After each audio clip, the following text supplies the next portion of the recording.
Well, it's that time of year again, 3 weeks out from the election, where we have all these polls out there saying that one candidate's winning by one, then one candidate's losing by one, and we have tens or 20 or maybe over 100 polls that just show the slightest little changes. And Republicans are just going to say, we're going to win because if they win, it's a fair election. If they lose, it's stolen. And Democrats are going to wet their pants for every small little incremental change that happens in any poll. And in today's video, we are going to look at 3 specific polls that came out over the weekend: the ABC poll, NBC poll, and CBS poll, and talk about which ones are good or not. So let's go ahead and delve into these polls and start examining them. All right, so let's go ahead and start off with the ABC poll, which does show Kamala Harris up by 2. And while this is nice and I like it and has a lot of information here, we have 0 crosstabs in here. So we really can't go ahead and delve into the underlying data and determine anything regarding this poll. We can't see if it's, if the data looks good or not. Overall, the numbers, if we look at this, look pretty decent for Kamala Harris, but most of what they have in this poll are just basically trends and whatnot. And if we do look at people who are going to be voting for other candidates in some of these polls, these numbers are a little bit higher than what we've seen before. So we do see Jill Stein at 1, we do see Oliver at 1, someone else at 1, Skip at 1, right? So we do see something a little bit off, but mostly these are trends. We don't have any crosstabs whatsoever, and we just can't figure out if this poll is just really good or not. It gives us a lot of information, but that's all it does, is it gives us a lot of information. Now let's go over to the NBC poll. And the NBC poll, just like the ABC poll, just has no information in it. So we have no crosstabs. We have nothing. Again, we have trends of what has happened in the past as far as favorability ratings, as far as horse races and stuff like that. But overall, I mean, this is most of it. Just looking at Joe Biden from 2007 all the way to 2024. We just don't have any data that we can say, oh, this is a good poll, this is a bad poll. We just don't have much at all. So this is, again, an issue that we have with these polls. And this one just doesn't mean this is a bad poll or a good poll or a mediocre poll. It's just that we don't have the underlying data in it. We just have all these trends. We don't have the underlying data in it to actually discern what is happening here compared to what is happening in other polls, exit polls that we've had in the past, and so on. So again, decent information here dealing with certain issues. Okay, this could be something that we can see maybe a little bit different, representing change. Let's see here. We can't zoom in, unfortunately. So representing change, we have Kamala Harris doing a little bit better, dealing with healthcare, big issue. Kamala Harris doing a little bit better. When it comes to inflation and cost of living, we got Donald Trump doing better. Immigration is just starting to become a one-party issue, to be quite honest with you.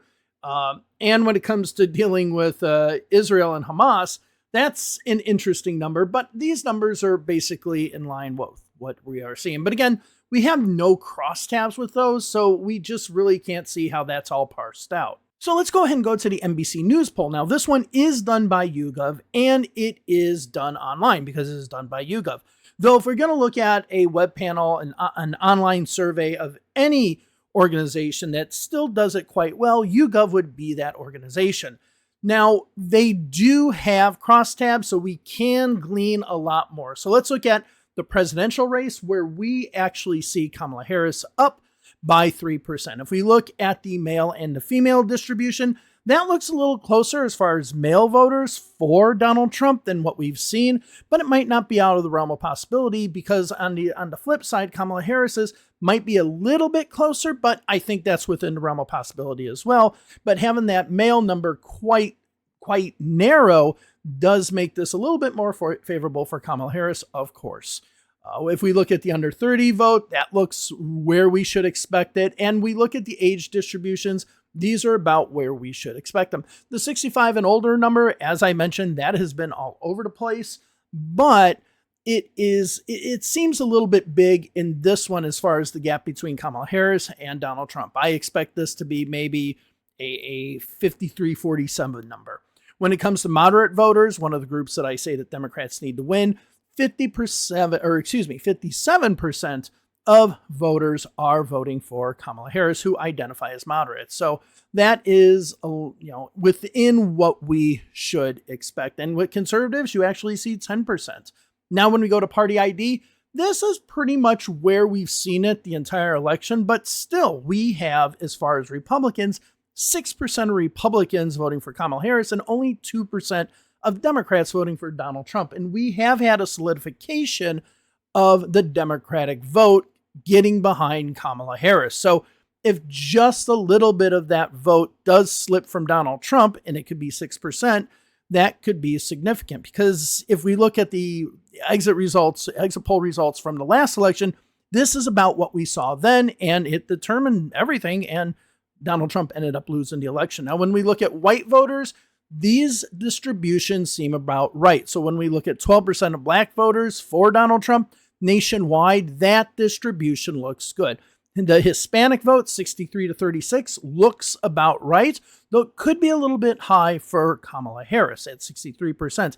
I expected this number to be maybe in the high 50s, so it isn't that far off. So as you can see in this, we really can't glean anything from this at all. I mean, it's really kind of without data. Yes, we have the horse race, we have trends, but what Joe Biden's approval rating back in 2007 was isn't going to really inform us on whether Kamala Harris or Donald Trump are going to win the upcoming election in 3 weeks. So to me, with some of these, there's just a lot of useless data when it comes to the NBC poll and the ABC poll. I just don't really see anything in there that can inform us as to whether this poll is good or bad. Now, both give different results as to who's winning, but then again, how do we know? We can't look at the data. Now, I'm not saying that these polls are necessarily bad.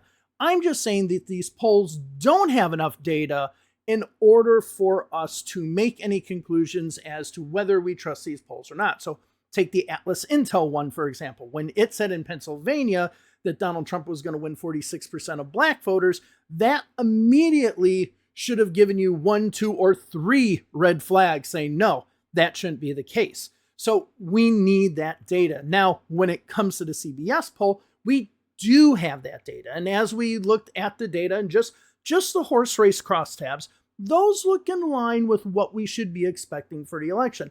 Maybe some are a little bit closer, a little bit big, but we're not seeing any huge discrepancies that we should expect on election day. All of them are within what range we should expect them in. So that CBS poll, which does have Kamala Harris up by 3%, looks significantly better, and we do have the information to go through. Now, we didn't go through all the crosstabs.